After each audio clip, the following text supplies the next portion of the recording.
네, 오늘도 많은 이슈가 쏟아진 하루였습니다. 그중에 가장 굵직한 뉴스 뽑아봤는데요. 모닝 키워드 첫 번째 키워드 확인합니다. 웰컴 투 석방. 세계 최대 아동 성착취물 사이트 운영자인 손모 씨를 법원이 미국에 송환해서는 안 된다는 결정을 내렸습니다. 모닝 키워드에서 확인합니다.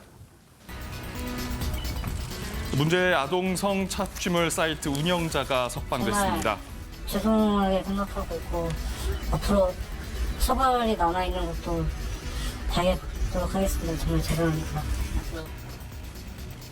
재판부가 손모 씨에 대한 범죄인 인도를 허가하지 않기로 결정했기 때문인데요. 그 이유는 바로 아동, 청소년 음란물을 예방하고 억제하는 데 상당한 이익이 된다는 것이었습니다. 유료 회원 4천여 명에게 수억 원에 달하는 암호화폐를 받고 음란물 총 22만여 건을 유포한 것으로 알려진 손모 씨. 미국 송환 불허 결정으로 이후 손모 씨의 처벌 방향에 대한 귀추가 주목되는 상황입니다. 네, 첫 번째 모닝 키워드 손수호 변호사와 함께 자세하게 이야기 나눠보겠습니다. 안녕하세요. 네, 일단 이제 판결이 난 거잖아요. 자세하게 이야기하기 전에 이 손모 씨 사건이 어떤 건지부터 좀 짚어주시겠어요? 이미 유죄 판결을 선고받고 복역도 했습니다. 네. 징역 1년 6월형을 선고받고 복역했는데 문제가 된 범죄는 이게 참 입에 올리기도 쉽지 않아요. 예. 네. 우선 음란물을 유포했기 때문에 정보통신망법을 위반했고 네. 또 아동 청소년을 이용한 음란물을 제작하고 배포했습니다. 예. 이제 아청법 위반을 한 것이죠. 특히 전 세계에서 128만 명의 회원이 활동한 사이트를 만들고 그 사이트를 통해서 이런 행동을 한 거거든요. 맞습니다. 특히 이제 검찰이 압수한 하드디스크에 저장된 음란물 내용을 보니까 내용도 그렇고 또 양도 방대합니다. 파일이 무려 17만 개, 용량이 8테라바이트. 예. 네. 테라바이트. 이 손모 씨가 예. 이제 미국으로부터 범죄인 인도 청구를 받았기 때문에 법원이 판단을 하게 된 거죠. 그러니까 지금 복역은 우리나라에서 마쳤는데 네. 그럼 어제 재판은 어떤 내용이었던 겁니까? 미국이요. 예. 미국으로 보내달라. 그러니까 미국에도 해당되는 범죄가 있었던 거군요, 이 사람이. 그렇습니다. 예. 우선 이런 아동 청소년 이용 음란물 관련된 예. 범죄는 이미 우리나라에서 처벌받았어요. 예. 하지만 돈 세탁 부분 이거는 우리나라에서 기소가 안 됐기 때문에 재판도 이루어지지 않았거든요. 예. 따라서 미국은 그 부분은 미국에서 처벌하겠다. 이러면서 미국으로 보내달라는 청구를 한 거죠. 근데 이제 이해가 안 가는 게 이제 죄를 지은 사람이고 뭐 우리나라에서 징역은 살았지만 네. 남은 죄가 있으면 미국이 네. 보내달라 그러면 보내줘야 되는 거 아닌가요? 이게 왜 이런 판결을 내렸을까요? 대법원. 일단 범죄인 인도법에 따라서 네. 우리 법원이 이제 판단을 하게 된 겁니다. 네. 그래서 어제 그에 따른 판단이 이루어진 건데요. 네. 조금 전에 지적하신 대로 예. 굉장히 민감한 부분이에요. 예. 그리고 얼핏 보면 당연히 처벌하겠다는데 보내주는 게 맞는 거 죄인을 아닌가. 넘기는 게 뭐, 예. 네. 그렇습니다. 네. 그리고 실제로 돈 세탁, 특히 우리나라 법으로 따지면 범죄 수익 은닉 규제법 위반 이 부분은 처벌 가능성이 상당히 높아요. 예. 그런데 우리나라 법원은 우리나라에서 처벌할 수 있다. 따라서 미국으로 보내는 것은 옳지 않다라는 판단을 한 것이고요. 네. 법상 불복할 수가 없습니다. 따라서 어제 최종적으로 결론이 났고 손모 씨가 석방된 것이죠. 진짜 이 판결 소식 듣고 저희도 조금 이거 황당한 거 아닌가 싶은데 분개하시는 분들도 좀 있었어요. 그래가지고 또 청와대 국민청원 게시판에도 올라온 게 이 미국 송환 거절 사법부를 규탄하는 청원도 올라오기도 했는데 진짜 이거 판결이 너무 관대한 거 아닌가 싶거든요. 법원의 판단 논리는 이렇습니다. 우리나라에서 이 손모 씨를 계속 수사를 해야 이 관련 범죄를 더 확실하게 찾아낼 수 있고 그리고 또 지금 이 음란물을 시청한 사람들에 대한 수사가 마무리가 안 됐어요. 예. 특히 우리나라 사람도 많을 겁니다. 네. 그렇다면 우리나라에서 더 수사를 해야만 이 범죄를 없앨 수가 있고 또 우리나라에도 도움이 된다. 충분히 처벌할 수 있다라고 한 것인데요. 네. 단순히 보면 이럴 수 있습니다.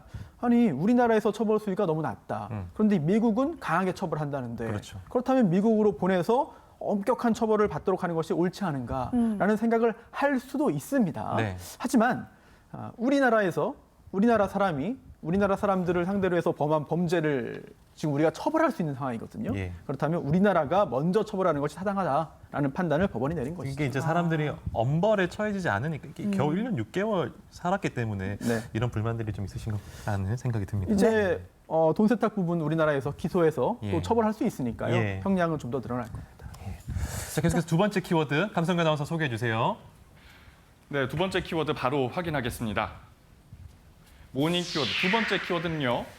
죄를 밝혀줘. 팀 내 가혹행위로 극단적인 선택을 한 고 최숙현 선수의 동료들이 추가 피해를 폭로하고 나섰습니다. 영상으로 확인하시죠. 고 최숙현 선수의 동료가 추가 피해 사실을 증언했습니다.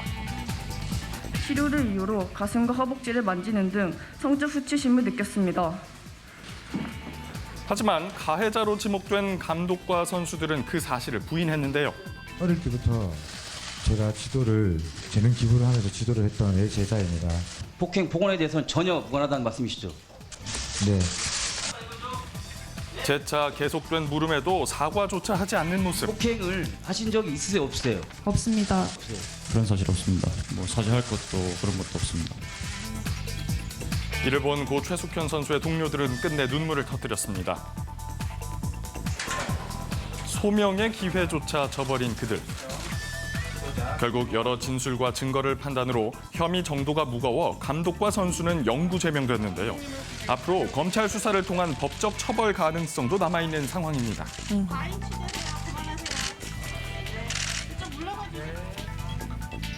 네, 고 최숙현 선수의 동료들이 어제 기자회견했습니다. 어떤 내용이었습니까? 우선 첫 번째로요. 자신들도 같은 피해를 당했다라는 충격적인 이야기를 했고요.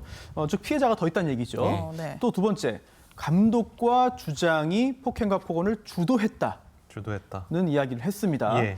특히 같은 선수인데도 네. 주장 선수가 훈련하면서 다른 선수가 실수하면 물병으로 머리를 때리고 예. 또 고소공포증이 있는데도 멱살 잡고 옥상으로 끌고 와서 뛰어내리라는 이야기를 했을 정도다. 예. 말을 하고 있는데요. 상당히 좀 충격적입니다. 네. 그런데 그게 끝이 아니에요. 의사 자격이 없는 걸로 알려져 그렇더라고요. 있는데도 예. 팀닥터로 불렸죠. 네. 안모 씨. 이 안모 씨로부터 성추행을 당했다는 말도 있습니다. 이렇게 경주시청 트라이애슬론 팀이요. 감독과 특정 선수만의 왕국이었고 또 폐쇄적이고 은밀하게 상습적인 폭력과 폭언이 당연시되는 곳이었다는 이야기를 남겼습니다. 아니 아까 보니까는 그 가해자로 안 지목된 했다 그러던데. 선수 감독도 안 했다고 그러는 거죠? 네, 그렇습니다. 어제 국회에 긴급 현안 질의가 있었는데요. 네. 여기에 이제 감독 그리고 또 선수 2명이 나왔어요. 그런데 조금 전에 자신도 피해를 입었다고 이야기한 그런 그 선수의 말과 좀 다른 이야기를 예. 했습니다. 예. 첫 번째로요. 폭행이나 폭언을 안 했다는 거예요. 예. 네, 그렇기 때문에 잘못한 게 없으니까 사과할 것도 없다라는 말인데요. 네. 감독은 또 책임을 다른 곳으로 돌렸습니다. 팀닥터로 알려졌던 안모 씨가 이런 폭행과 폭언을 한 것이고 나는 오히려 말렸던 것이다. 라고 말을 했죠. 예. 아니 그래서 철인 3종 협회가 스포츠 공정위원회를 열고서 회의를 했다고 하는데 뭐 여기 뭐 결과가 어떻게 됐나요? 7시간이나 회의를 진행했습니다. 네. 그리고 이제 김 감독과 또 이제 주장 선수를 영구 제명하기로 했는데요. 영구 제명. 네. 아직 수사가 진행된 건 아닙니다. 하지만 지금 피해를 주장하는 선수와 그리고 또 안타깝게 사망한 선수의 진술을 믿을 수 있기 때문에 일단은 징계 결정을 내렸습니다. 알겠습니다. 아무튼 철저한 조사가 좀 있었으면 좋겠습니다. 네. 강성규 아나운서 마지막 키워드 한번 알아볼까요? 네, 모닝 키워드 마지막 키워드 확인하겠습니다. 세 번째 키워드는요. 고작 5만 원. 코로나19로 인해서 수업을 제대로 받지 못한 대학생들에게 학교가 등록금을 일부 돌려줄 수 있도록 추경 예산이 확보가 됐습니다. 모닝 키워드에서 확인하시죠. 1학기 등록금 일부 반환을 직접 선언하라.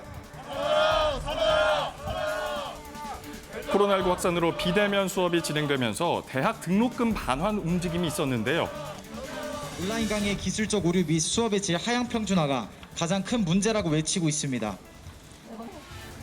대학생들의 등록금 반환 요구는 집단 소송전으로 이어졌고 3차 추경안에 포함되며 바로 어제 그 결과가 발표됐습니다. 등록금 반환 추경 예산 1,000억에 대해 알아봅니다.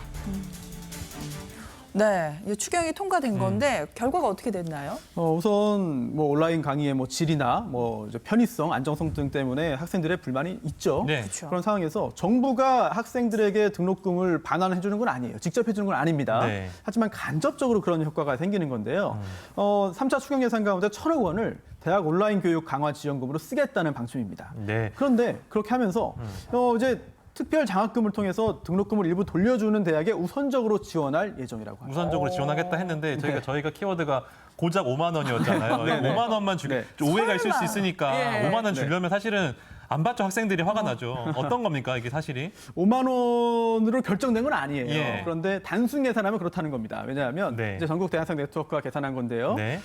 이게 지금 1,000억 원을 전체 대학생 수로 나눠 보니까 네. 그게 1인당 5만 원이라는 거죠. 아하. 네, 하지만 앞으로 각 대학별로 보다 더 많은 그런 지원금을 받기 위해서 등록금 반환 기준을 설정할 것이기 때문에 네. 5만 원으로 확정된 건 아니고 대학마다 이제 등록금 반환 액수가 달라질 수 있는. 알겠습니다. 아무튼 코로나 때문에 학생들이 수업을 못한 거잖아요, 지금. 그러니까. 여러모로 제대로. 학생들이 좀 합리적인 이의를 제기한 것 같으니까 우리 사회에서 좀 원만한 합의가 좀 있었으면 좋겠습니다. 오늘 말씀 여기까지 듣겠습니다. 네, 고맙습니다. 고맙습니다.